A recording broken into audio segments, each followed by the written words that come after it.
দুদিন আগে একটা খবর দেখছিলাম যে সেখানে বাংলাদেশ সরকার নাকি বাংলাদেশের শান্তি শৃঙ্খলা রক্ষার জন্য পাকিস্তানের সাহায্য চেয়েছে।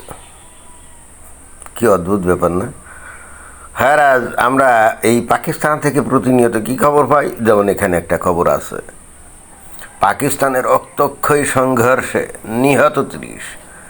একবার তরতাজা খবর, এমন না যেটা কোনো ওই বাজে মানে জেরের খবর, মানে পুরনো খবর না, একেবারে তরতাজা খবর। ৮ই জুলাই। তো কয়জন নিহত হয়ে গেছে? ৩০ জন নিহত হয়ে গেছে রক্তক্ষয়ী সংঘর্ষে। তো কাদের সাথে সংঘর্ষ হলো সে বিষয়ে একটু হালকা খবরের ভিতরে ঢুকতে হবে। কাদের সাথে সংঘর্ষ হলো দেখি। এই যে এখানে খবরটা আমি অত বিস্তারিত পড়বো না, জাস্ট জিস্ট যেটুকু সেটুকু আমি পড়বো। এখানে যে বলছে যে পাকিস্তানের দক্ষিণ পশ্চিমাঞ্চলীয় বেলুচিস্তান প্রদেশে মহাসড়ক অবরোধকে কেন্দ্র করে নিরাপত্তা বাহিনী ও সশস্ত্র ব্যক্তিদের মধ্যে সংঘর্ষে অন্তত ১১ জন নিরাপত্তা সদস্য এবং ১৯ জন বিচ্ছিন্নতাবাদী নিহত হয়েছেন। এ সময় বহু হতাহতের ঘটনা ঘটেছে, দেখছেন। কি বলছে? সশস্ত্র ব্যক্তিদের, আর পরে বলছে বিচ্ছিন্নতাবাদী, তাই না? এখানে এই যে নিরাপত্তা সদস্য কয়জন নিহত হয়েছে? ১১ জন। এখানে নিরাপত্তা সদস্য বলতে কাদের বোঝায়? পুলিশকে বুঝাচ্ছে নাকি না সেনাবাহিনীর সদস্যকে বুঝাচ্ছে, কে জানে। মানে পুলিশ বুঝাচ্ছে। যাক, ১৯ জন বিচ্ছিন্নতাবাদীও নিহত হয়েছে, বাট ১১ জন তো নিরাপত্তা মানে পুলিশও নিহত হয়েছে, তাই তো। এখন এই এই ধরনের ঘটনা, মানে এই ধরনের খবর, এটা তো পাকিস্তান থেকে প্রতিনিয়ত আসে, যে আজকে ওখানে বোমা হামলা, কালকে সেখানে বোমা হামলা, আর এদিকে খাইবার পাখতুনখোয়া এবং ওয়াজিরিস্তানে সেখানে টিটিপির সাথে তো প্রতিনিয়ত গুলি বন্দুক, তারপরে এখন তো আবার ড্রোন আক্রমণ চালাচ্ছে টিটিপি, তাই না? আর বালুচিস্তান তো রীতিমতো একেবারে অগ্নিগর্ভ হয়ে উঠছে। সেখানে তো মানে কি বলা যায়, মানে যে কোনো মোমেন্টে কি ঘটে যায় বলা যায় না। আবার ওদিকে কাশ্মীরে তো শুরু হয়ে গেছে। কাশ্মীরের লোকজন গত বেশ কিছুদিন ধরে একেবারে কঠিন আন্দোলন সংগ্রাম শুরু করছে এবং বলছে যে তারা আর পাকিস্তানে থাকতে রাজি না। তারা ভারত সরকারকে অনুরোধ করেছে তাদেরকে যেন সহযোগিতা মানে সাহায্য করা হয়। যদিও আমি অনেকগুলো ভিডিওতে বলছি যে এরা এখন বিপদে পড়ছে বলে সাহায্য চাচ্ছে, কিন্তু যখন সাহায্য চাচ্ছে এরপর ধরা যাক ভারত সাহায্য করলো, তারপরে এরা হয়তো স্বাধীনতা অর্জন করলো অথবা ভারতে ঢুকলো, এবং যখন এরা খুব নর্মাল লাইফ লিড করবে না, যখন আর কোনো সমস্যা থাকবে না, তখনই কিন্তু তাদের মাথায় চেগাল দিয়ে উঠবে জিহাদ, ইসলাম, এবং তখনই শুরু হবে অন্য খেলা। অর্থাৎ এদেরকে বিশ্বাস করা কিন্তু খুবই টাফ ব্যাপার। যেমন এই যে কাশ্মীরটা না একেবারে ভারতের লাগোয়া, সেই হেতু সেটা কিন্তু বিপজ্জনক। কারণ এরা এই যে ভারতের কাশ্মীরের মধ্যে যে লোকজন আছে না, তারা কিন্তু খুব শান্তিতে আছে, রসে বসে আছে, রঙ্গ তামাশায় আছে। দেখবেন যে ইচ অ্যান্ড এভরিবডি, হ্যাঁ, ওই যে পাকিস্তানের কাশ্মীর থেকে আসা যে জঙ্গি লস্করি তৈবা, জৈশ ই মোহাম্মদ, এদের প্রত্যেককেই এরা ভালোবাসে, ভারতের এই কাশ্মীরের লোকজন, এবং এদেরকে সাহায্য সহযোগিতা দেয়। চিন্তা করে দেখেন, পাকিস্তান কাশ্মীরের লোকজন ভারতে যুক্ত হতে চাচ্ছে, আর ভারতের কাশ্মীর আর রসে বসে থেকে তারা কিন্তু ভারত থেকে বিচ্ছিন্ন হয়ে যেতে চাচ্ছে, বুঝছেন। এদের মন মানসিকতা বোঝা খুবই টাফ ব্যাপার, এদের উপরে ট্রাস্ট করা খুবই টাফ ব্যাপার। এরাই লাখে লাখে পশ্চিম ইউরোপীয় দেশগুলোতে যখন গিয়ে বলছিল আমাদের জীবন বিপন্ন, আমাদেরকে আশ্রয় দাও, আমাদেরকে একটু থাকতে দাও, আমরা একটু বাঁচতে চাই। পশ্চিমা দেশগুলা মানবতার একেবারে অবতার, তারা তাদেরকে মানুষ হিসাবে কী করেছে, সাহায্য করছিল, থাকতে দিয়েছে, তাই না? এইবার এরা এই বিগত ৮-৯ বছর পরে এসে যখন সেখানে তারা বৈধ হয়েছে, সুন্দর জীবনযাপন করে, তখনই তাদের মাথার মধ্যে ভূত চেপেছে কি ইসলামের, এবং সেখানে এখন দলে দল বেঁধে তারা রাস্তায় নেমে নামাজ পড়ে। হ্যাঁ, রাস্তায় নামাজ পড়ে, তারপরে বলে যে ইসলাম will dominate the Western country, Islam will dominate the world, and they wanna establish Sharia law there. They wanna make the Western countries Islamic countries as soon as possible. এবং এদের এই কর্মকাণ্ড দেখে ওখানকার সিভিলাইজড যে ওয়েস্টার্ন পিপল তারা কিন্তু ভয় পালায়। এখন ওদের দেশের সরকার তো পড়ে গেছে বিপদে। তো এই হলো অবস্থা। অর্থাৎ কাশ্মীরের লোকজনদের ওপরে পাকিস্তানি সেনাবাহিনী হামলা চালাচ্ছে, তারা মারা যাচ্ছে, গুলি খেয়ে যাচ্ছে, না খেয়ে আছে।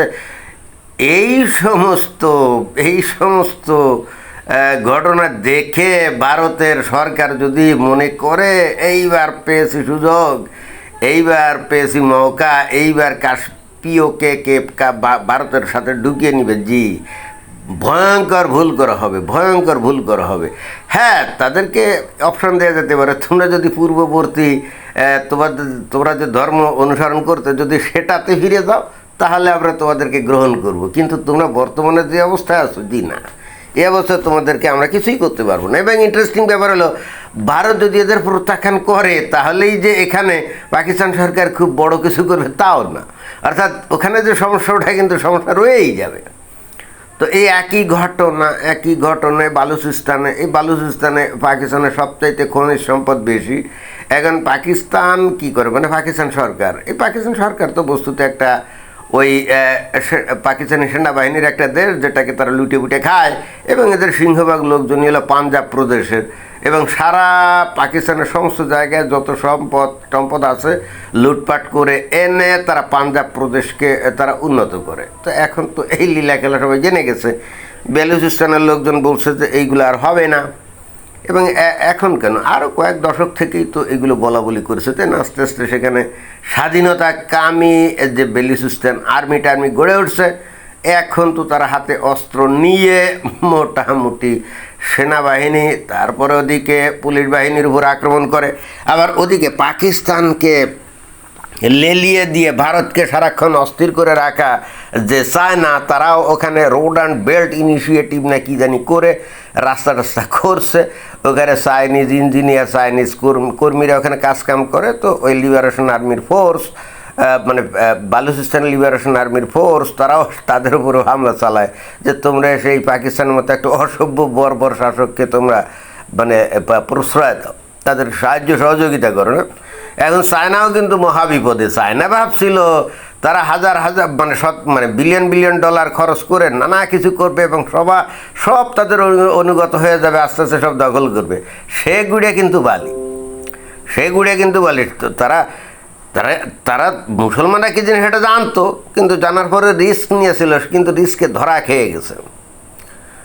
তো যাই হোক, ভারত যদি এখন এই যে বেলুচিস্তানকে সাহায্য সহযোগিতা করে কিনা অলরেডি আমি জানি না, ওদের সাহায্য করলে ভারতের সমস্যা তেমন হবে না, কারণ ওটা তো বিচ্ছিন্ন একটা জায়গা, তাই না? ওখানে অত বড় একটা স্বাধীন বেলুচিস্তান রাষ্ট্র গঠিত হয়ে যা করে করুক না কেন, তার সাথে তো ভারতের সমস্যা হবে না, কারণ ভারত থেকে দূরে, তাই না? কিন্তু কাশ্মীরের সিচুয়েশান, জিওপলিটিক্যাল পজিশন আর বেলুচিস্তানের পজিশন কিন্তু এক না। যাই হোক, পরিশেষে আমি যেটা বলতে চাচ্ছি সেটা হলো যে পাকিস্তানের আভ্যন্তরীণ বিষয় এরকম, এবং যে কোনো সময় কখন অগ্নিগর্ভ মানে ঘটবে, আগ্নেয়গিরির অগ্নুৎপাত ঘটবে, এবং এখানে বিদ্রোহের আগুন ছড়িয়ে পাকিস্তান ভেঙে খান হয়ে যাবে, কিভাবে পাকিস্তান সরকার এবং সেনাবাহিনী সেটাকে অটুট রাখবে, এটা নিয়েই তাদের মাথার ঘুম হারাম হয়ে যায়।